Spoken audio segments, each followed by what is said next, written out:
kisah seorang tabi'in yang bernama Abu Kilabah Abdullah ibnu Zaidin al-Jurmi. Abu Kilabah Abdullah ibn Zaid al-Jurmi al-Basri. Dia seorang kibar tabi'in, pembesarnya para tabi'in generasi kedua setelah para sahabat.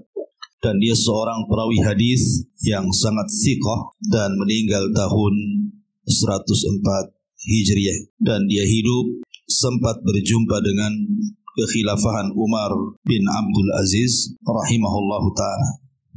Bagaimana kisah?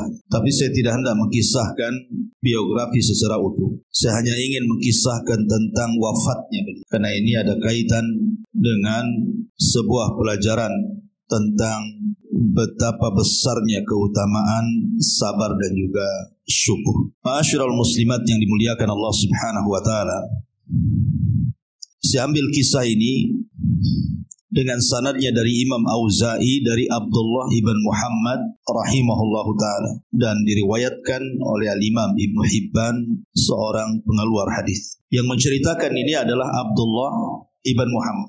Kata Abdullah ibn Muhammad ini, kharajtu ila sa'ilil bahri murabita. Aku keluar saat itu menuju tepian pantai, dan aku bertugas sebagai penjaga perbatasan. Maksudnya perbatasan antara negeri Islam dan negeri kafir. Dan penjaga perbatasan itu memiliki keutamaan luar biasa dalam Islam. Kemudian dia mengatakan, falamma intahaitu ila sahil.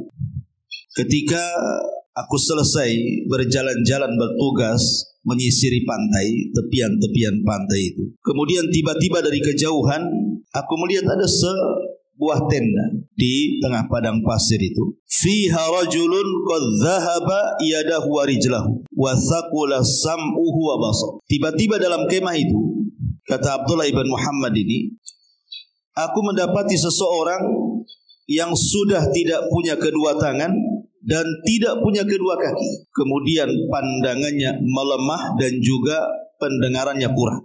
Coba ibu bayangkan, ada orang tidak punya tangan, tidak punya kaki, pandangannya sudah lemah rabun, dan pendengarannya juga sudah kurang, agak budak. Kemudian ketika kata Abdullah ibn Muhammad mendekat kepada tenda tadi, dia mendengar orang cacat itu sedang berdoa kepada Allah Azza wa Jalla. Apa doanya? Allahumma auzi'ni an ahmadaka hamdan ukafi bihi syukra ni'mati allati an'amta biha alayya wa faddaltani ala kathirin mimma khalaqta tafdila. Ya Allah, ajarkan aku bisa memujimu dengan pujian yang indah, agar aku bisa membalas rasa syukur akan nikmat yang kau berikan kepadaku, di mana engkau sudah utamakan aku dari seluruh makhluk yang kau ciptakan beberapa tingkatan. Lihat bagaimana orang ini, Bu. Orang ini tidak punya tangan, tidak punya kaki, pandangannya sudah melemah, telinganya pun sudah agak budak. Tapi isi doanya lihat.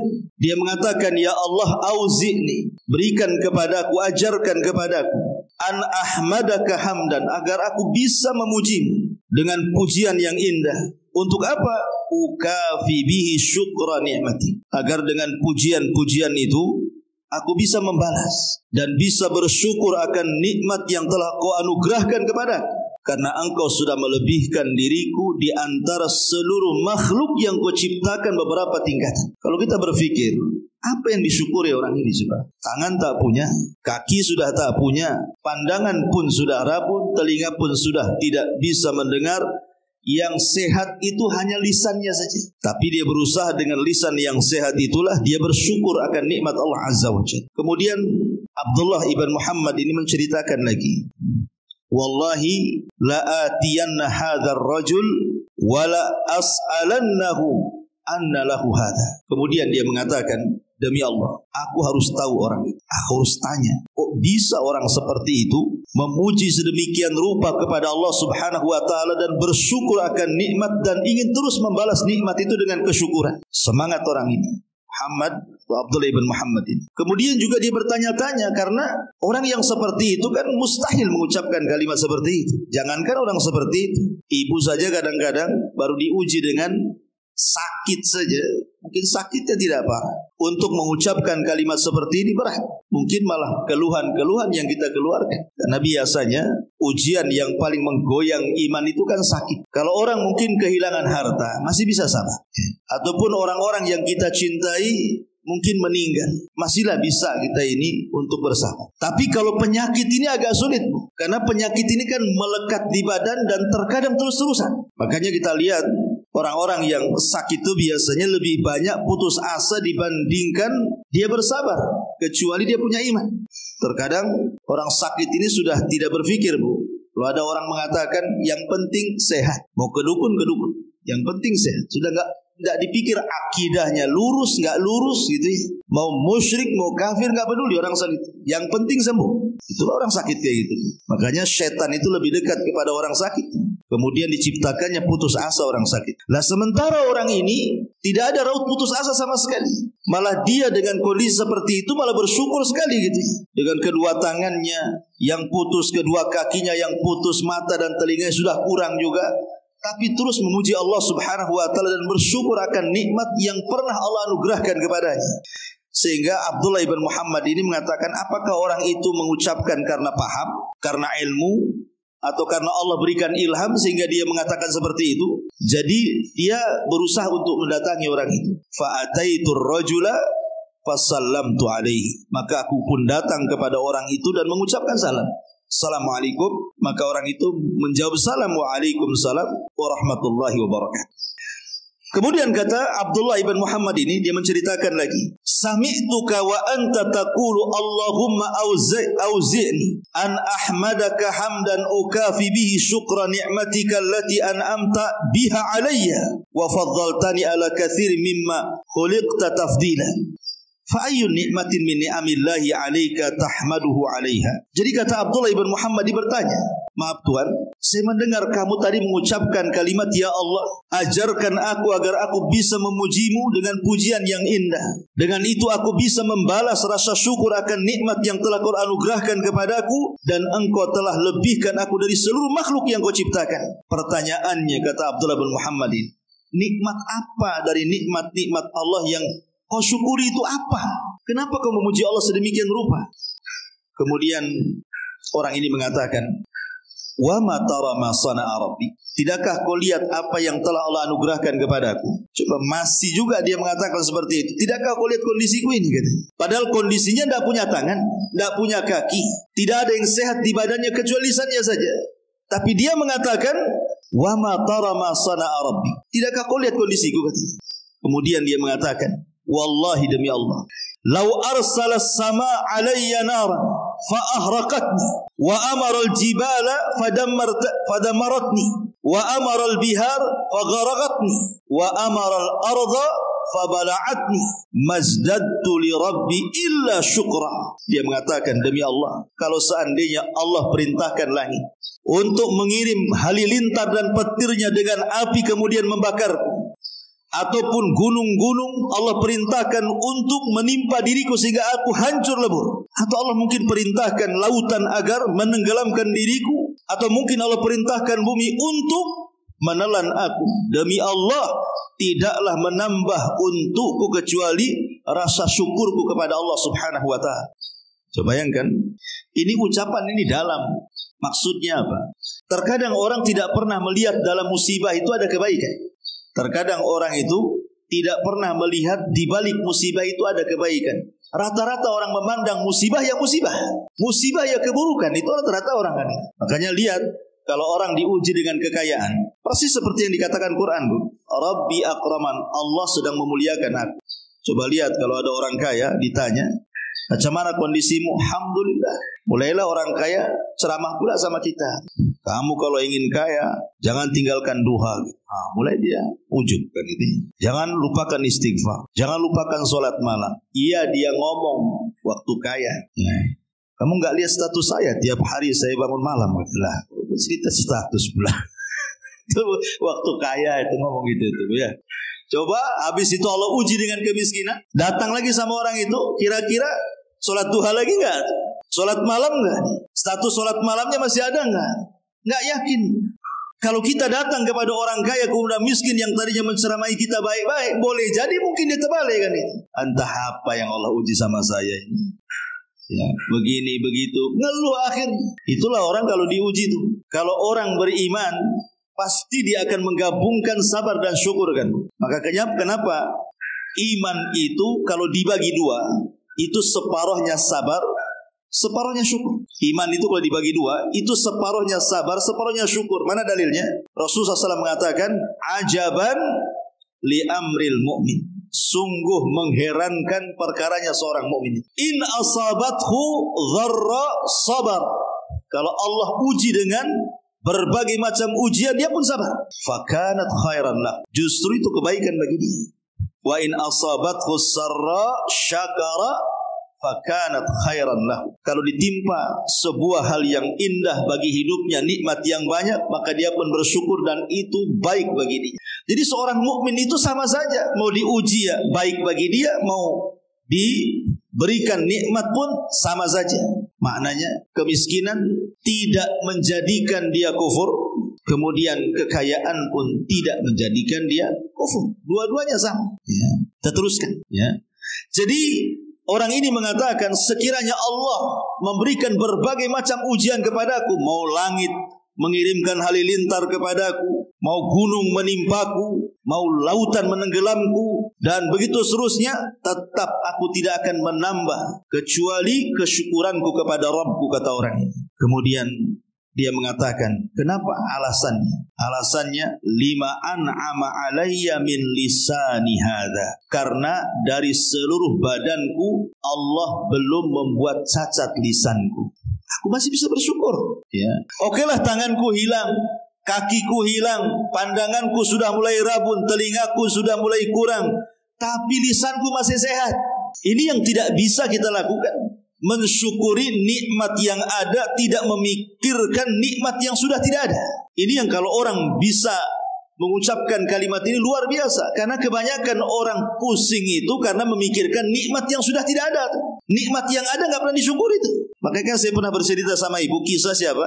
Urwah ibn Zubair. Urwah ibn Zubair rahimahullah ta'ala, putra daripada Zubair ibn Awam, orang yang paling abid, ahli ibadah, paling sabar, paling syukur.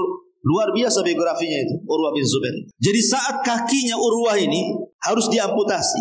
Saat kakinya Urwah diamputasi karena penyakit, ya, seperti mungkin kena gula kan harus diamputasi itu kadang-kadang. Kemudian dia menghadap tabib dokter dan mengatakan, apakah kakiku harus dipotong atau diamputasi? Kata dokter, ya, ini tidak bisa diselamatkan. Kemudian dokter mengatakan, tetapi Urwah, ya Imam, ketika dipotong kakimu pasti kau akan merasakan sakit yang luar biasa. Sebaiknya kau minum khamr. Karena di zaman itu kan belum ada alat bius.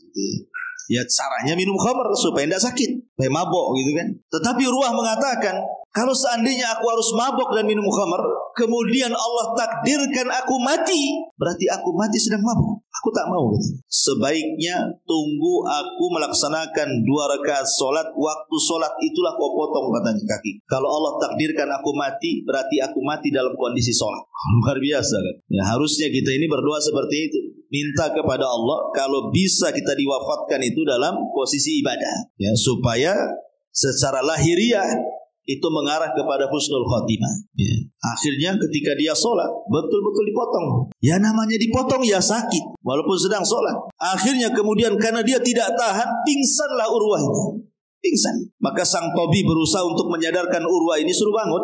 Ketika Urwah siuman, datang pula kemudian orang menghabarkan bahwa putranya meninggal. Baru dia siuman dari amputasi itu, tiba-tiba dihabarkan kepada Urwah, ya Urwah, anakmu meninggal.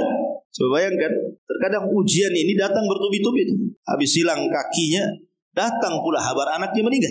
Tapi Urwahnya mengatakan, alhamdulillah ala kulli, alhamdulillah atas segala kondisi. Sang tabib ini heran, kenapa Urwah mengatakan alhamdulillah? Akhirnya kemudian kata Urwah kepada sang tabib ini, tidakkah kau lihat anggota badanku? Aku Allah berikan kepadaku 2 tangan dan 2 kaki. Kau baru putus 1, masih ada 3.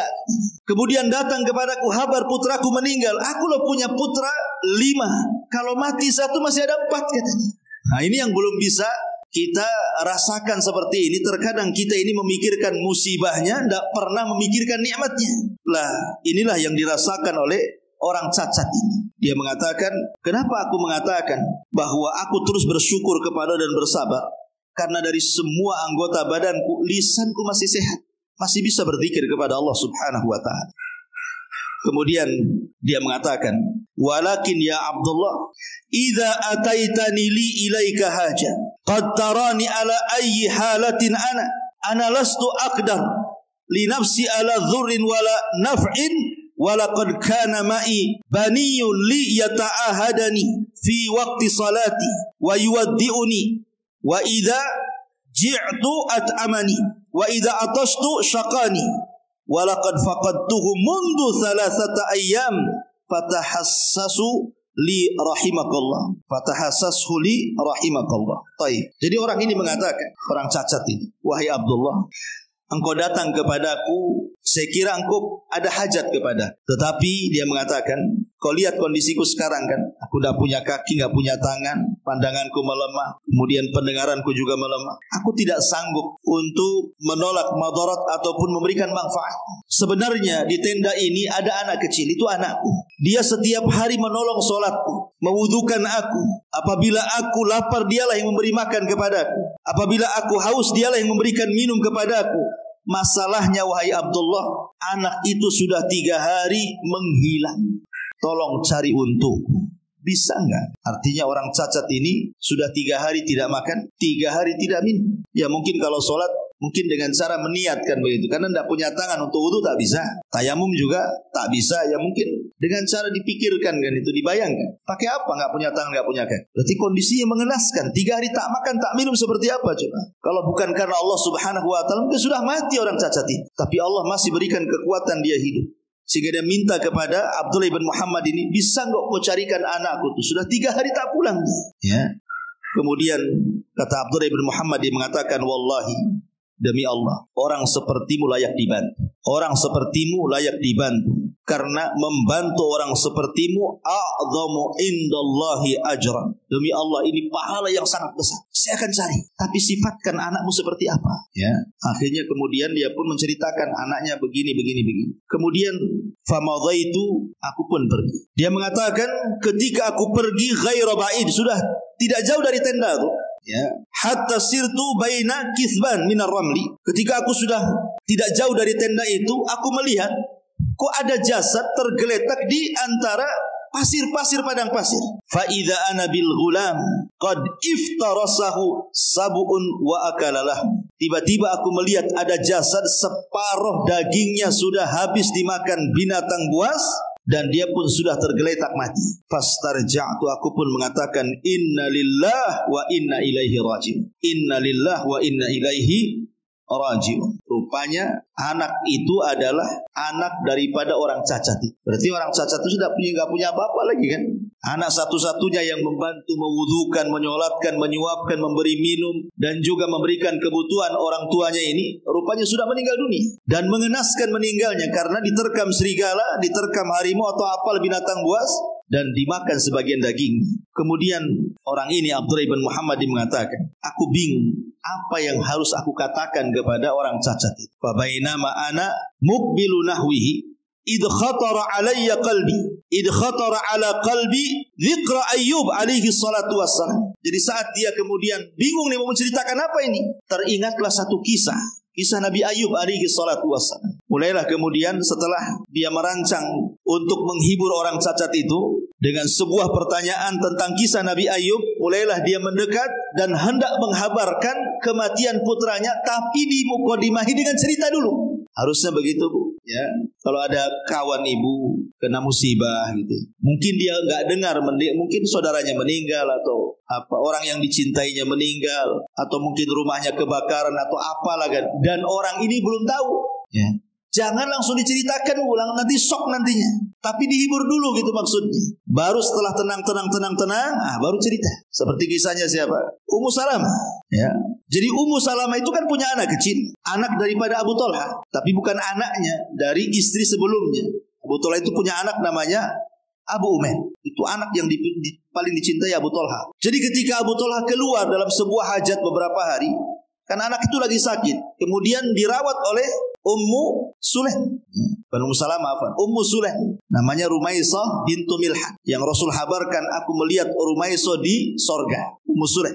Jadi Ummu Sulaim ini merawat anaknya, tapi Allah takdirkan meninggal juga gitu ya. Kemudian dia marah sama keluarganya karena ketika meninggal anak itu, keluarga Abu Talha banyak menangis. Kata Ummu Sulaim, kalau kalian menangis di rumah ini keluar. Jangan ada yang menangis. Dan jangan ada yang menceritakan kisah kematiannya dengan suamiku. Kecuali aku katanya. Jadi ketika Abu Talha datang, Abu Talha ya biasa. Kayak saya ini seorang bapak, punya anak kecil. Ya pasti nanya anaknya lah. Apalagi habis safar kan itu ya. Apalagi anak itu masih kecil. Tapi Ummu Sulaim ini cerdas. Anak itu dimandikan, kemudian didandani, kemudian ditidurkan seolah-olah tidak mati.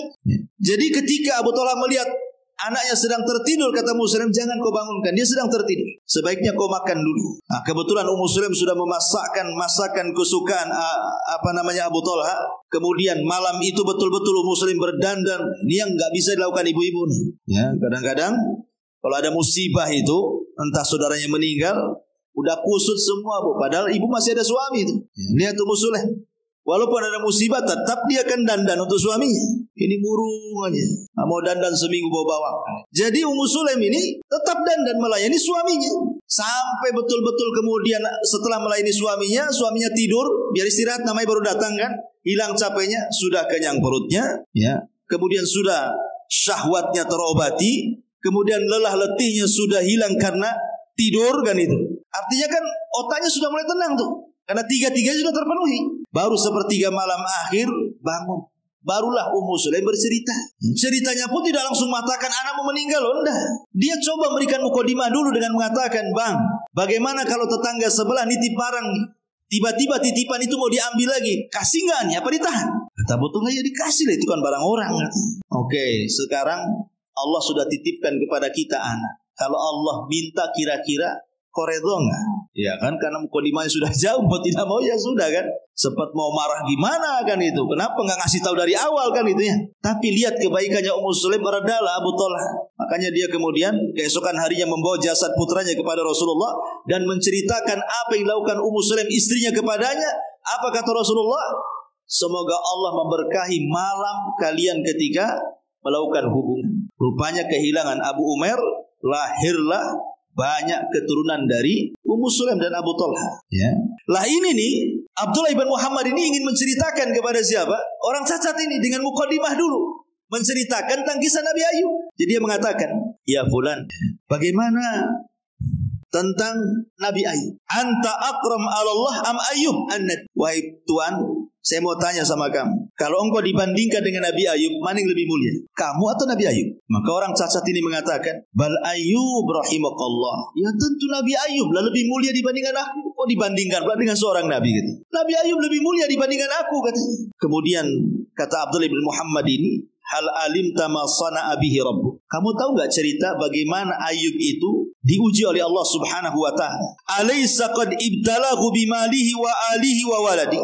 Bukankah Ayub itu sudah diuji hartanya, keluarganya, anak-anaknya? Maka kata orang cacat itu, bala tentu. Ya, qultu, kemudian aku katakan, fa kaifa wajadahu? Bagaimana sikap Nabi Ayub setelah diuji oleh Allah? Hartanya dimusnahkan, keluarganya menjauhi dia sampai kerabat-kerabatnya. Bahkan Ayub diberikan penyakit sama. Tidak ada yang selamat dari badannya kecuali lisannya saja. Jadi Ayub itu semua isinya borok-borok itu. Dari atas kepala sampai kaki, benjol-benjol, isinya nanah dengan darah. Tidak ada satupun anggota badan kecuali ada benjolan. Isinya nanah dengan darah. Menjijikan dan bau. Yang selamat lisannya saja. Jadi orang ini bertanya, Nabi Ayub loh sudah diuji hartanya, keluarganya menjauh, kemudian anaknya meninggal. Kamu dengar gak bagaimana sikap Nabi Ayub menghadapi ujian itu? Maka kata orang cacat ini mengatakan, wajadahu sabiran, syakiran, hamidan. Ya Nabi Ayub tetap sabar, tetap bersyukur dan tetap memuji Allah Subhanahu wa taala. Kemudian qultu, aku katakan, katamu Abdullah bin Muhammad ini, lam yardha minhu dzalik hatta wahasya min aqribaihi wa ahibah. Bahkan lebih daripada itu, engkau tahu ceritanya Ayub kan, bahwa seluruh keluarganya, seluruh kerabat-kerabatnya, seluruh orang-orang yang pernah mencintainya menjauh semuanya. Kemudian orang cacat ini mengatakan na'am ya. Kemudian kata Abdullah bin Muhammad, fa kaifa wajadahu rabbu? Bagaimana Nabi Ayub menghadapi ujian itu? Maka dia tetap mengatakan wajadahu sabiran syakiran hamidan. Ayub tetap sabar, tetap bersyukur dan memuji Allah Subhanahu wa taala. Kemudian setelah cerita Nabi Ayub, mungkin orang cacat ini tidak sabar. Kenapa orang ini cerita Nabi Ayub? Ada apa? Ya, mulai merasakan nih, dia kan dari awal suruh nyari putranya. Habis itu datang, selang beberapa waktu, kemudian bercerita Nabi Ayub. Jadi orang cacat ini bingung, ada apa ini kan? Kenapa di mukadimah seperti itu? Makanya dia mengatakan, ya fulan, tidaklah usah kau ini berpanjang-panjang cerita. Ya, aujiz rahimakallah, singkat saja maksudmu apa? Maksudnya, tidak usah panjang-panjang, singkat maksudmu apa ini dengan cerita Nabi Ayub ini? Qultu lahu, maka kata Abdullah bin Muhammad ini, innal ghulam alladhi arsaltani fi talabihi wajadtuhu baina kusbanir ramli wa qad iftarasahu sab'un fa akala lahm. Sesungguhnya anak yang kau perintahkan aku mencarinya wahai Tuhan berada di tumpukan-tumpukan pasir, dan aku sudah mendapati dia meninggal diterkam binatang buas dan dimakan sebagian daging. Fa'adzamallahu lakal ajra wa alhamaka sabra. Semoga Allah besarkan pahala musibahmu dan semoga Allah berikan kesabaran kepada. Coba ibu bisa bayangkan musibah orang ini, sudah hidup sendirian di kemah, tidak ada orang lain kecuali dia. Kemudian Allah berikan ujian, tangannya hilang, kakinya pun tak ada, pendengarannya pun kurang, matanya pun sudah rabun. Dia pun harus dilayan lagi dengan anaknya. Kalau sholat, anaknya yang membantu dia sholat, anaknya yang wudukan. Kalau dia lapar, anak yang beri makan. Kalau dia haus, anak yang berikan minum, dan begitu seterusnya. Tiba-tiba yang selama ini anaknya yang membantu dia meninggal dunia. Ini ujian apa lagi nih? Luar biasa ujiannya. Makanya kemudian Abdullah bin Muhammad dia berusaha menyabarkan, semoga Allah membesarkan pahalamu dan semoga Allah membesarkan kesabaranmu. Tiba-tiba orang ini mengatakan, alhamdulillah alladzi lam yakhluq min dzurriyyati khalqan ya'sihi fayu'adzab bin nar. Masih juga dia mengatakan, segala puja dan puji hanya milik Allah. Bayangkan coba, sudah tidak ada lagi yang melayani dia itu.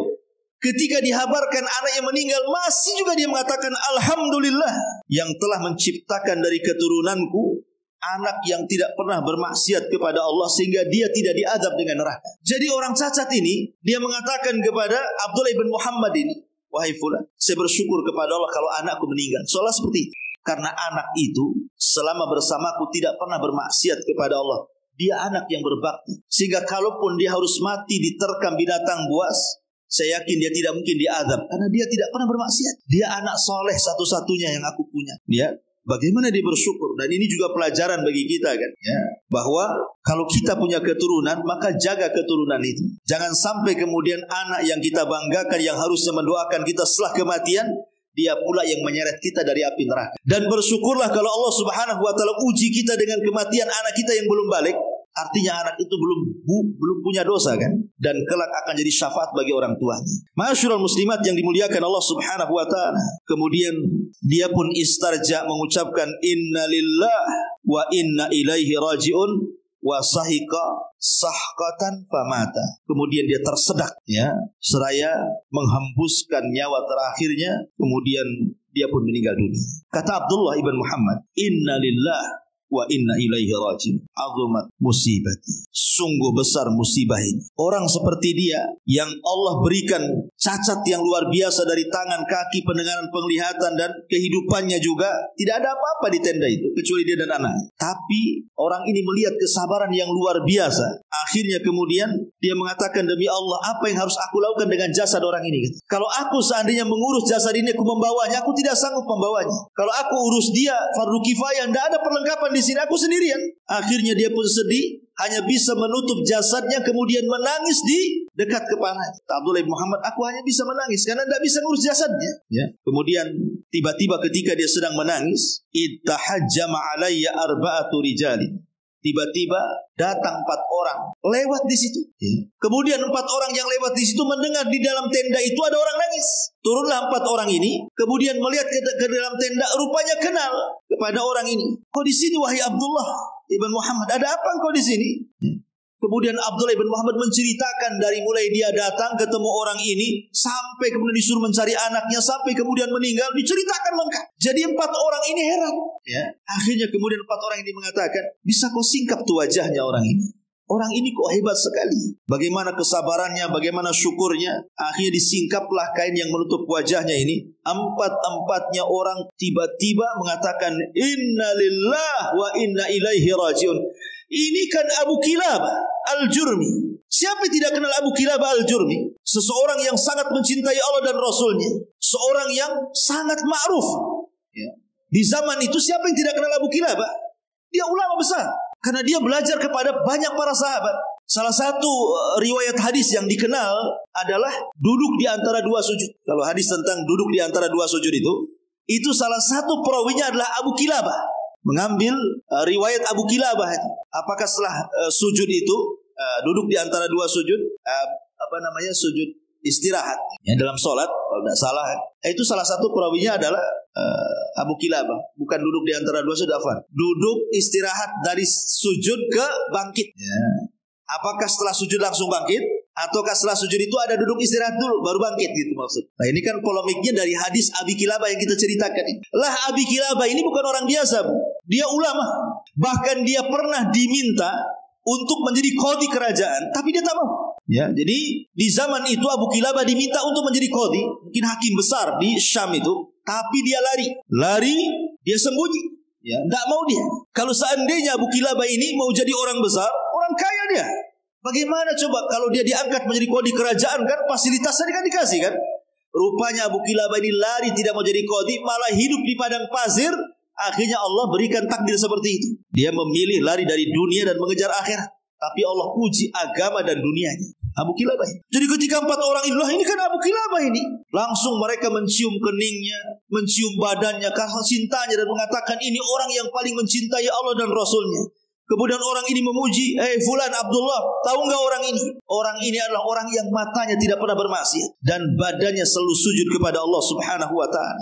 Akhirnya empat orang ini kemudian merawat jasadnya Abi Kilabah, memfardu kifayakan, memandikan, mengkafankan, kemudian menguburkan. Setelah selesai penguburannya, kemudian Abdullah ibn Muhammad bercerita, setelah aku meninggalkan tempat itu, aku pun tertidur. Tiba-tiba dalam tidurku, fara'aituhu fima yaran naim fi radati min riyadil jannah. Ketika aku tertidur, aku dimimpikan pula dengan Abu Kilabah ini, orang cacat ini. Aku lihat dia sudah lengkap semua fisiknya dan dia berada di taman-taman sorga. Di taman-taman sorga. Wa alaihi khullatan min khulalil jannah, dan aku lihat dia sedang memakai kain-kain sutra dari sorga. Wa huwa yatlul wahya, sementara dia membacakan ayat salamun alaikum bima sabartum fa ni'ma uqbaddar. Keselamatan bagi kalian atas kesabaran kalian dan sorga adalah sebaik-baik nikmat bagi orang yang sabar. Fakultu, kemudian aku katakan, kata Abdullah bin Muhammad ini, ya, bukankah engkau adalah orang yang aku mintai bantuan? Ya. Alasta bisahibi, bukankah engkau sahabatku? Qala, kata Abu Kilabah dalam mimpi itu mengatakan, ya engkau sahabatku. Qultu anna laki hada, kok bisa kamu mendapatkan kenikmatan seperti ini? Kok bisa? Ini dalam mimpinya nih, masih cerita mimpinya siapa? Abdullah ibn Muhammad. Kok bisa kamu dapat kenikmatan, keindahan, fasilitas yang sedemikian luar biasa di surga ini? Apa yang kau lakukan? Maka kata Abu Kilabah mengatakan, inna lillahi darajat la tunal illa bis sabri indal bala wa syukri indal raha ma khasyatillahi azza wa jal fis sirri wal alaniyat. Ini rahasianya. Ini kata-kata Abu Kilabah yang dipesankan oleh beliau kepada Abdullah ibn Muhammad dalam mimpinya. Kenapa dia sampai mencapai derajat tinggi di sorga itu? Kata dia, sesungguhnya Allah itu memiliki derajat-derajat di sorga yang derajat-derajat tinggi itu tidak mungkin dicapai kecuali sabar ketika mendapatkan ujian, syukur ketika mendapatkan nikmat, disertakan dengan rasa takut kepada Allah, baik dalam kondisi terang-terangan atau dalam kondisi rahasia. Berarti di sini kuncinya 3. Sabar, syukur, takut kepada Allah Azza wa Jalla. Itu nasihatnya. Ya. Masyarul muslimat yang dimuliakan Allah Subhanahu wa taala. Makanya saya perdalam masalah sabar. Sabar itu adalah amalan yang paling tinggi dalam Islam. Makanya kenapa Allah Subhanahu wa taala sampai mengatakan innama yuwaffas sabiruna ajrahum bighairi hisab. Sesungguhnya kami lengkapkan pahala orang yang sabar itu tanpa hisab kelak pada hari kiamat. Kenapa satu-satunya ya amalan yang menjadikan manusia dapat pahala tanpa batas? ada di sabar. Satu amalan yang berpahala tanpa batas itu cuma sabar. Itu pahalanya tanpa batas. Kalau sholat, puasa, zakat atau ibadah yang lain itu ada batas pahalanya. Seperti baca Quran, 1 huruf 1, 10 kebaikan. Kan ada batasnya 10 kebaikan. Sedekah dilipat gandakan menjadi 700 kali lipat kan itu. Tapi sabar ini tidak ada batas. Ya. Karena sabar ini masuk pada semua lini kehidupan. Sabar ini masuk pada semua lini kehidupan. Makanya kenapa para ulama itu menggolongkan sabar itu kepada 3 kategori kan. Baik ibu melaksanakan ketaatan kepada Allah berhajat kepada kesabaran. Sebab kalau orang tidak sabar tidak mungkin melaksanakan ketaatan. Sholat ibu kalau nggak sabar nggak sholat. Ya, puasa kalau nggak sabar nggak jadi puasa. Haji kalau nggak sabar ludes uangnya nggak jadi haji. Ya. Jadi semua ibadah itu berhajat kepada sabar. Sebab kalau tidak sabar nggak jadi ibadahnya. Ya. Kemudian yang kedua, sabar juga mencakup meninggalkan semua kemaksiatan. Ketika ada orang gibah, sabar untuk tidak ikut gibah. Ketika ada orang bermaksiat, sabar untuk tidak maksiat. Ketika ada orang minum khamar, sabar tidak ikut minum khamar. Ketika ada orang berzina, sabar untuk tidak berzina. Ketika ada orang mencaci, sabar untuk tidak ikut-ikut mencaci. Itu kan perlu kesabaran tuh. Sebab terkadang kita ini karena tidak sabar ikut orang. Orang gibah ikut juga nimbrung di situ. Ibu tak sabar, ikut juga gibah di situ. Ibu lah provokatornya. Ya. Jadi sabar ini juga mencakup juga menahan syahwat kita supaya jangan terjerumus kepada maksiat. Termasuk juga sabar kepada masalah qada dan qadar itu. Apa yang terjadi dari kehidupan kita ini semuanya harus sabar. Ibu menghadapi badan ibu sendiri harus sabar, menghadapi suami harus sabar, menghadapi anak-anak harus sabar, menghadapi tetangga harus sabar, menghadapi penyakit harus sabar, menghadapi ekonomi harus sabar. Jadi sabar itu masuk ke semua lini, masuk kemana-mana gitu sabar itu. Makanya kenapa sabar ini luar biasa dalam Al-Quran sampai-sampai Allah Subhanahu Wa Taala ketika bicara soal sabar itu menyebutkan 90 kali dalam Quran itu kalimat sabar itu. Saking mulianya sabar terkadang diiringkan disebut satu nafas dengan perintah sholat, dengan kalimat sholat. Seperti Allah mengatakan wasta'inu bis sabri was sholat. Mintalah pertolongan kepada dengan sabar dan sholat. Terkadang diiringkan dengan sholat. Dan kita tahu ibadah sholat itu ibadah luar biasa. Terkadang Allah Subhanahu Wa Taala iringkan sabar itu dengan kebersamaan Allah dengan hambanya. Innallaha ma'as sabirin. Allah akan bersama orang-orang yang sabar. Dan kebersamaan Allah dengan orang sabar ini kebersamaan khusus, bukan kebersamaan umum. Terkadang Allah Subhanahu Wa Taala iringkan dengan al-falah. Falah itu artinya kesuksesan, keberuntungan. Seperti Allah mengatakan dalam Al-Quran, ya ayyuhalladzina amanu sabiru wasabiru warabitu wattaqullaha la'allakum tuflihun. Wahai orang-orang yang beriman, bersabarlah kamu, kuatkanlah kesabaranmu, dan tetapkanlah bersiagamu, dan bertakwalah kepada Allah agar kamu beruntung. Allah sebut iringkan dengan kalimat falah. Bahkan terkadang Allah juga iringkan dengan syukur. Allah mengatakan inna fi dzalika laayatin likulli sabarin syakur. Ya. Jadi sabar ini luar biasa karena Allah iringkan dengan ibadah-ibadah mulia. Terkadang begini, kalau kita tadi telaah ya kisah Abu Kilabah Al-Jurmi Al-Basri At-Tabi'in, dan juga tadi saya selipkan kisah Nabi Ayub. Ya. Maksud saya gini, terkadang ada orang sabar karena dia menghadapi penyakit. Dengan kesabaran itulah akhirnya sembuh penyakitnya. Justru dengan sabar itulah menyembuhkan penyakit kan. Sebab kalau orang tidak sabar, semua obat diminum matilah dia. Ya. Karena nggak sabar, kata dokter, makan ini 3 kali, dimakannya 7 kali sama dia. Karena nggak sabar. Ya. Atau mungkin karena saking keselnya dokter itu, ibu bolak-balik, sebenarnya sudah nggak ada obat dokter itu. Tapi ibu bolak-balik ke dokter, kesel lah dokter itu. Mungkin dia bercanda, minum air kencingmu katanya. Padahal bercanda, diminum air kencing mati. Ini dokternya bercanda karena nggak sabar kan gitu ya. Orang nggak sabar itu cepat mati itu nantinya ya. Sabar, kadang-kadang sabar itu membuahkan hasil. Ya. Kadang kata dokter jangan makan ini, jangan makan itu, jangan makan ini. Betul-betul ibu turuti. Oh jangan makan ini, dihindari makan itu. Betul-betul sembuh. Tapi orang yang gak sabar, semua pantangan main makan saja. Kata dokter jangan dimakan, dimakan. Ini jangan makan ini, kolesterol naik. Gak apa-apa. Kan itu semua takdir. Kalau Allah berkehendak, jadilah mati dia. Kan itu ya Bu ya. Makanya terkadang sabar itu membawakan hasil. Tapi kalau seandainya Allah takdirkan, ibu mungkin sudah sabar. Ibu sudah sabar, tapi sampai mati Bu, gak membuahkan hasil sabar. Betul-betul ibu meninggal, tapi ibu meninggal di atas kesabaran. Apakah kemudian percuma sabarnya? Tidak. Perhatikan sebuah hadis.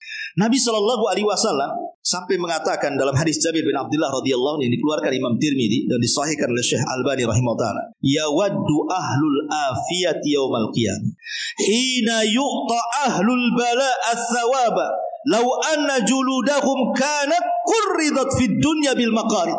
Nanti pada hari kiamat, orang-orang yang tidak pernah diuji itu dengan sakit, sehat aja hidupnya. Tapi kemudian anggaplah meninggalnya ketabrak mati. Tapi tidak pernah dia sakit di dunia.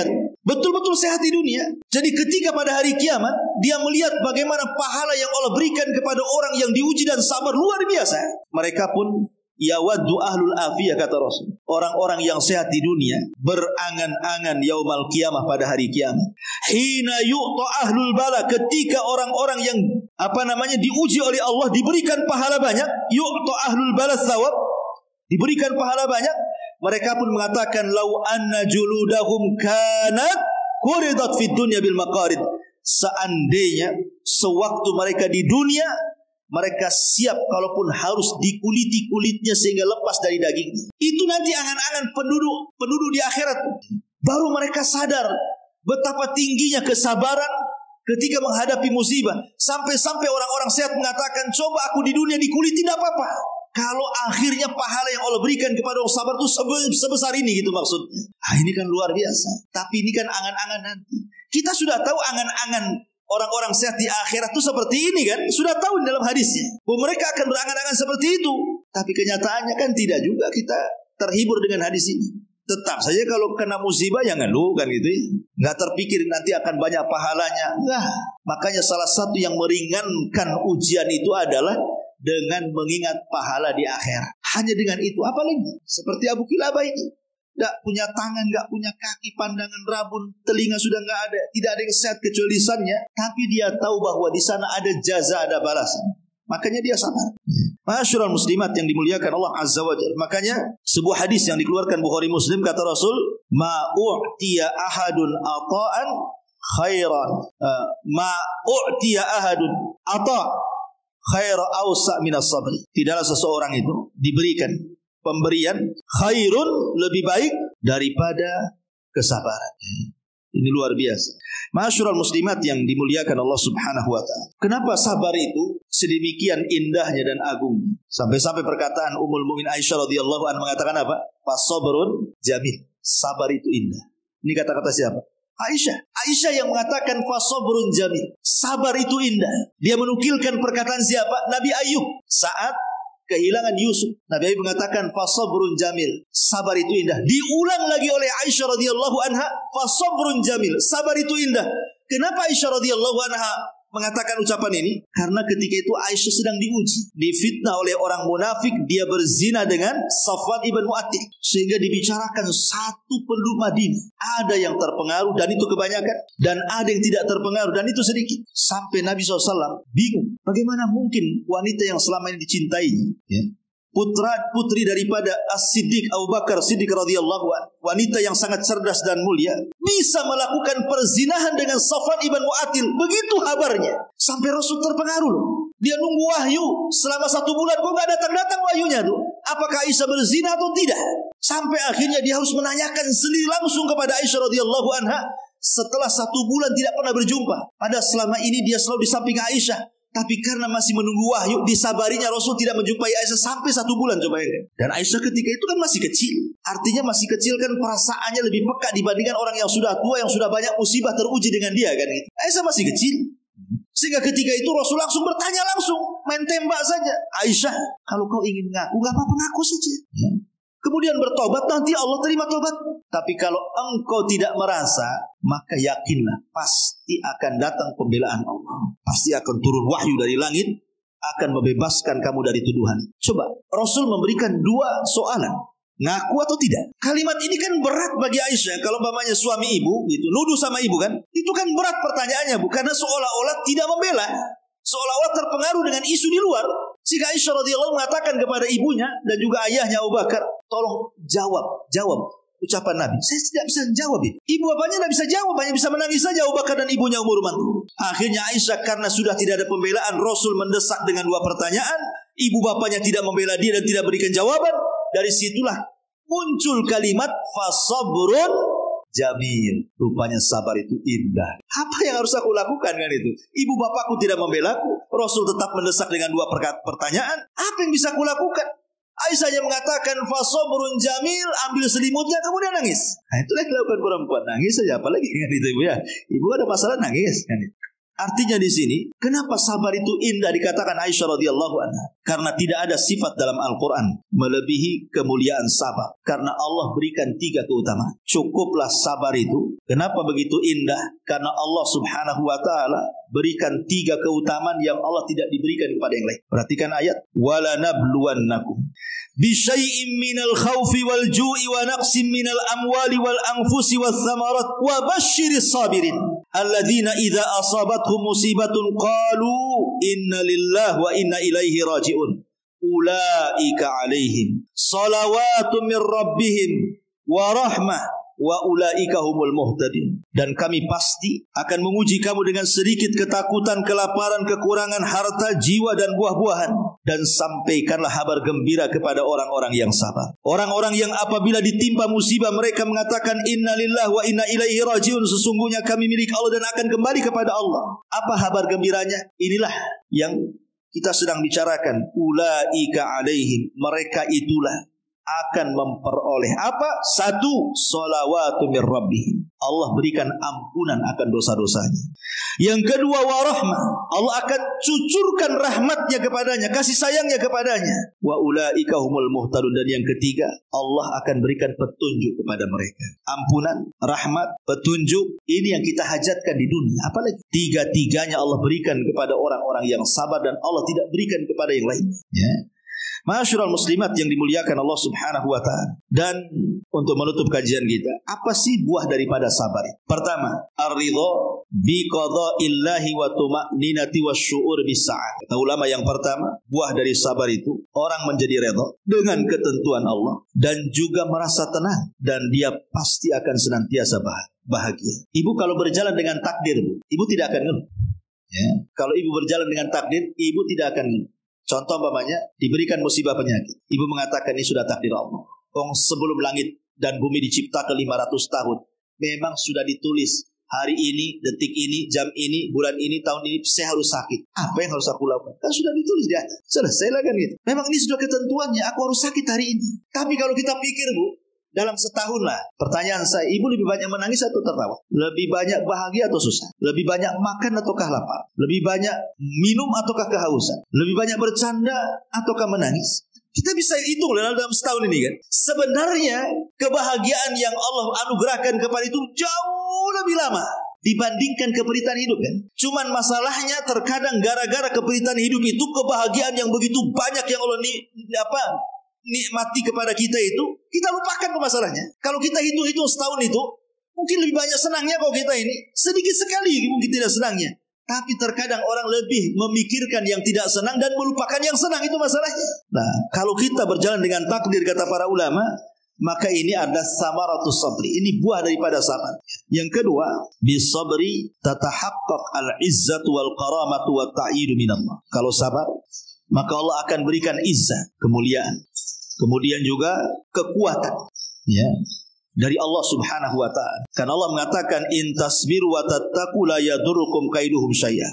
Jika engkau sabar dan bertakwa, tidak akan memadaratkan tipu daya mereka kepadamu sedikit. Ibu ini kalau digunjing orang, umpamanya satu komplek ini membuli ibu lah, memfitnah macam-macam lah. Tapi ibu sabar gak balas mereka. Supaya ibu bisa bedakan antara ibu dengan mereka. Sebab kalau aku balas juga apa yang mereka fitnahkan, lalu apa bedanya aku dengan dia? Sama-sama gila lah. Biar terbedakan mana orang berakal, mana orang gila. Sabar, itu maksudnya. Ya kan? Nih ada orang mencaci ibu, ibu caci balik, kan dua-duanya gila Bu. Tapi kalau ada orang mencaci, ibu sabar, berarti ibu tidak gila, ibu berakal tuh. Nah, biarlah dia yang gila, selesai. Itu maksudnya. Kan tenang tuh kalau hidup kayak gitu. Supaya terbedakan mana orang waras, mana enggak. Mana orang baik, mana orang jahat, kan itu ya. Dengan kesabaran ini terbedakan semuanya nanti. Tapi kalau satunya mencela dibalas mencela, satunya menghina dibalas menghina, ini enggak terbedakan mana yang baik, mana yang jahat jadinya. Sama aja kalau begitu. Terkadang orang yang mencela baik lebih mencela daripada orang mencela itu. Lebih parah lagi itu. Mencela orang itu tidak seberapa ke kita. Kita pula mencela banyak sama dia. Kan itu seolah-olah dendam berlipat ganda. Boleh kita membalas kejahatan itu, tapi dengan kejahatan yang sama. Ya. Kalau saya boleh bahasa kasar bapaknya, orang itu mengatakan anjing kau. Maka kalaupun kita harus membalas, Kata-katanya dibalikan saja. Kau yang anjing, selesai. Gitu ya. Jangan ditambah, kau babi juga. Ini ibu tidak boleh menambah 2 kata tuh. Kan dia mengatakan kita cuma 1. Balikan lagi yang 1 itu. Jangan ditambah lagi. Makanya Allah mengatakan fajaza'u sayyi'atin sayyi'atu mithluha, kan itu. Sayyi'atu mithluha. Fajaza'u sayyi'atu mithluha, kata Allah. Balasan orang yang berbuat buruk itu dengan keburukan yang sama. Jangan lebih. Itu kalau kita tidak sabar maksudnya ya. Kalau harus pun menjawab orang itu, maka jawablah dengan yang semisal. Tapi kalau sabar lebih baik, itu maksudnya. Ini kan kalau harus menjawab. Ya. Ini yang kedua. Yang ketiga, kama annahu sababun lil auni wan nusrati wal madadi minallah. Sebagaimana sabar juga sebab pertolongan Allah turun dan bantuan Allah Subhanahu wa taala. Allah mengatakan dalam surah Al-Imran ayat 125, "Bala in tasbiru wa tattaqu wa ya'tukum min fawrihim hadza yumdidkum rabbukum bi khamsati alafi minal malaikati musawwimin." Ketika bercerita tentang perang Badar, kalau kalian mau sabar, maka Allah akan berikan kekuatan kepada kalian dengan 5.000 malaikat yang akan menolong kalian. Jadi sabar itu akan membuahkan hasil pertolongan dari Allah Subhanahu wa taala. Kemudian juga sabar itu yurisu sahibuhu darajatal imam, akan mewariskan kepada orang yang sabar itu derajat kepemimpinan. Kepemimpinan di sisi Allah Subhanahu wa taala. Wa ja'alna minhum a'immah, dan ada orang-orang dari mereka yang kami jadikan imam-imam, pemimpin-pemimpin, yahduna bi amrina, mereka memberikan petunjuk dengan perintah kami, lamma sabaru, ketika mereka sabar. Kemudian juga itlaqul busra li ahli sabri, Allah menghabar gembirakan wa basyiri sabirin. Pokoknya berbahagialah dengan berita Allah. Siapapun orang sabar pasti akan dapat berita baik dari Allah Subhanahu wa taala. Dan yang terakhir tentunya adalah wa fawqa kulli hadza an-naimul muqim fi jannatin arduha as-samawati wal ardh. Dan segala apa yang diuraikan para ulama adalah orang yang sabar pasti akan mendapatkan surga yang luasnya selangit dan sebumi, sebagaimana Allah mengatakan jannatu adnin, surga Aden, yadkhulunaha, mereka akan memasukinya, wa man saluha min abaihim wa azwajihim wa dzurriyyatihim, dan dari orang-orang yang baik, baik bapaknya, istrinya atau anaknya, wal malaikatu yadkhuluna alaihi min kulli bab, malaikat akan datang ke semua pintu dan mengatakan salamun alaikum bima sabartum fa ni'ma uqbadar, keselamatan bagi kalian karena kesabaran kalian, dan surga itulah sebaik-baik nikmat bagi orang yang sabar. Inilah di antara faedah kisah daripada Abu Kilabah Al-Jurmi At-Tabi'i Al-Basri rahimahullahu taala. Wallahu a'lam.